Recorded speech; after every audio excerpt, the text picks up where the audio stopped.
নমস্কার, edges blog থেকে আমি জলি। আশা করছি সবাই ভালো আছেন, সুস্থ আছেন। আমরাও বেশ ভালো আছি।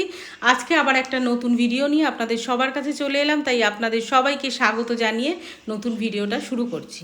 বিকেলবেলা আমরা দুজনা নয়, সামনে গাড়ির ট্যাঙ্কিতে বসে আছে আমাদের টাইম পাস পুচকে।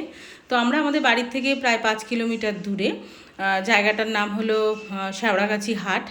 সেখানে গেছিলাম মিষ্টি কিনতে। আমরা মাঝে মাঝে কোনো স্পেশাল অনুষ্ঠান থাকলে বা বাড়িতে কোনো স্পেশাল কেউ এলে এখান থেকে মিষ্টি, দই এগুলো আমরা নিয়ে আসি। আর এদের দই আর রসগোল্লাটা হলো ভীষণ ভালো।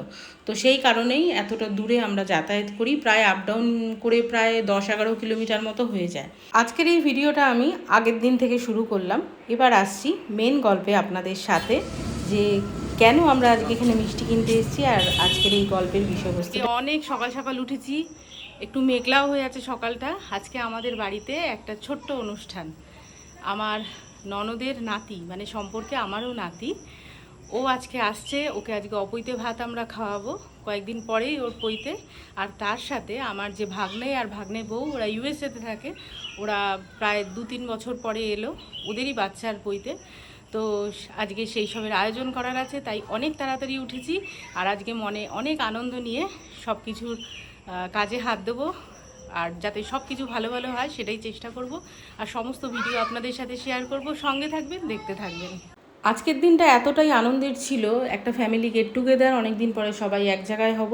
তা সেই ব্যাপারে মাও ভীষণ খুশি। মাও সকালবেলা উঠে থাল বাসনগুলো ঠিকঠাক করে দেখছে, যে আমরা যাতে ধ্রুবকে ঠিক করে সুন্দর করে গুছিয়ে ওর খাবারটা ওকে পরিবেশন করতে পারি। এদিকে জোর কদমে চলছে রান্নাবাড়ি।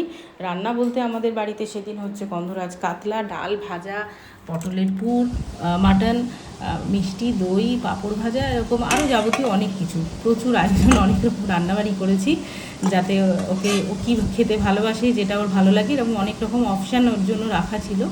তো ইতিমধ্যে দিদি, ভাগনা, ভাগ্নে বউ আর যার আজকে আইবুড়ো ভাত, সে আমার ছোট্ট নাতি ধ্রুব, ওরা এসে পৌঁছে গেছে। তো ওদেরকে ওয়েলকাম করলাম, ওরা ঘরে এলো। তারপর তো অনেক গল্প গুজব, সব কিছুর ফাঁকে ঘড়িতে যখন দুপুর 1টা মতো বাজে, তখন শুরু হলো আমাদের আইবুড়ো ভাত দেওয়ার পালা। তো দেখুন আমরা কীভাবে অপৈতা ভাত বা আইবুড়ো ভাত আমরা ধ্রুবকে দিয়েছিলাম, সেই ভিডিওটা আপনাদের সাথে শেয়ার করলাম।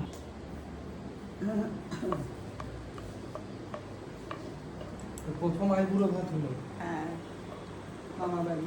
মাঝি ওইখানে বসে গিয়ে ঠিকই আছে, ভালোই হয়েছে। না, আমার মনে খুব ইচ্ছা ছিল। এবার আয়ুষ ছবি তুলো।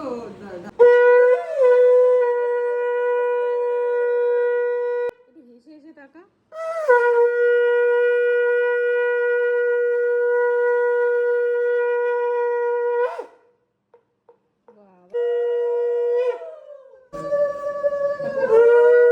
এখানে আয়ুষ সম্পর্কে ওর কাকাই হয়, কিন্তু আয়ুষ লজ্জা পাচ্ছিল ওকে আশীর্বাদ করতে। আমরা সবাই বললাম তুই তো কাকা, অবশ্যই ওকে আশীর্বাদ করবি। তাই ও আশীর্বাদ করলো। আর যতগুলো শঙ্খের আওয়াজ আপনারা পেলেন, সব কিন্তু আমার ছেলে বাজিয়েছে। ও খুব ভালো শঙ্খ বাজায়। ওর ভাইপোর আইবুড়ো ভাতে ও খুব খুশি, ও অনেক রকমভাবে আমাকে হেল্পও করেছে। তো সবাই মিলে আজকের দিনটা আমরা ভীষণ সুন্দরভাবে কাটালাম। আর এই ভিডিওটা আমাদের একটা স্মৃতি হয়ে থাকবে। ধ্রুব যখন বড় হবে তখন ও দেখবে, আর আমরাও যখন বুড়ো হব তখন আমরাও দেখব। আর তার সাথে আপনারা যারা আমার ভিউয়ার্স আছেন, তাদের এই ভিডিওটা কেমন লাগলো অবশ্যই একটা কমেন্ট করে জানাবেন, তাহলে আমার খুব ভালো লাগবে।